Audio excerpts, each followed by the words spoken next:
Hey hello everyone, welcome to another blog. আজকে আমি চলে এসেছি তোমাদের সামনে অনেক দিন পর একটা নতুন ব্লগ নিয়ে।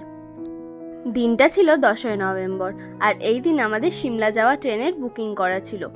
তো চলো তোমাদের সাথে ব্লগটা এখান থেকেই শুরু করি। প্রথমেই আমরা রেডি হয়ে বেরিয়ে পড়েছিলাম। আমাদের রাত্রি 10টার সময় ট্রেন ছিল, ওই জন্য আমরা মোটামুটি 7টা সাড়ে 7টার মধ্যে রেডি হয়ে বেরিয়ে পড়েছিলাম। আর এই সন্ধ্যাবেলার টাইমটায় বেরোনোর থাকলে ক্যাবের ঝামেলাটা বেশ ভালোই হয়, কারণ চারিদিকে রাস্তায় ভিড় থাকে, তো ওই জন্য অনেক আগে থেকেই ক্যাব বুকিং শুরু করেছিলাম। তারপরেও আমরা 7টা সাড়ে 7টায় বেরোনোর টাইম থাকাকালীনও আমরা বেরোতে পারিনি। আমরা বেরিয়েছিলাম 8টার সময়, কারণ আমরা ক্যাবই বুক করতে পারছিলাম না, সব জায়গায় বারবার ক্যাব ক্যান্সেল করে দিচ্ছিল। তো দেখো, কথা বলতে বলতে আমরা চলে এলাম হাওড়া স্টেশনে। আর আমাদের মোটামুটি দুদিনের ট্রেন জার্নি আছে, তাই একটু কমফোর্টেবল ড্রেসই পরেছি।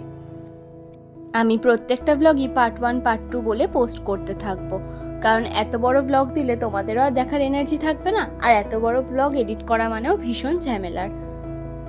তো এই ব্লগটাতে আমি তোমাদের সাথে শেয়ার করব আমি দুদিনের ট্রেন জার্নি কীভাবে কাটালাম। এরপর আমরা ক্যাব থেকে নেমে স্টেশনে টানতে টানতে লাগেজগুলোকে নিয়ে এলাম। নিয়ে গিয়ে আমাদের যেই প্ল্যাটফর্মে ট্রেন আসার কথা সেই প্ল্যাটফর্মে গিয়ে আমরা দাঁড়ালাম। মোটামুটি এখন 9টা মতো বাজে, 1 ঘন্টা টাইম আছে আমাদের। 9:55-তে ট্রেন ছাড়বে।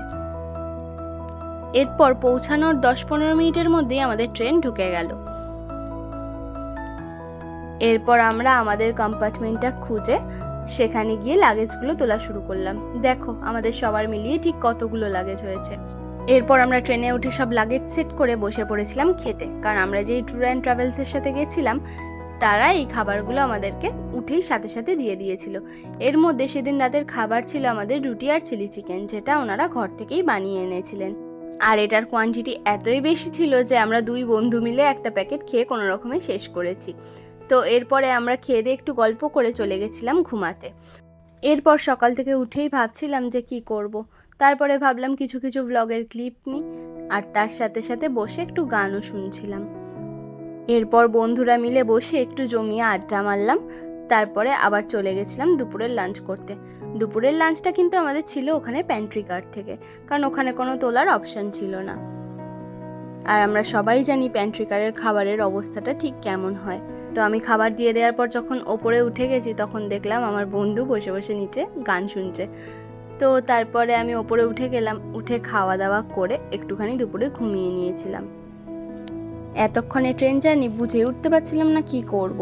মাঝে মাঝে ওয়েব সিরিজ দেখছি, মাঝে মাঝে আড্ডা মারছি, মাঝে মাঝে গান শুনছি, আর মাঝে মাঝে ঘুমাচ্ছি।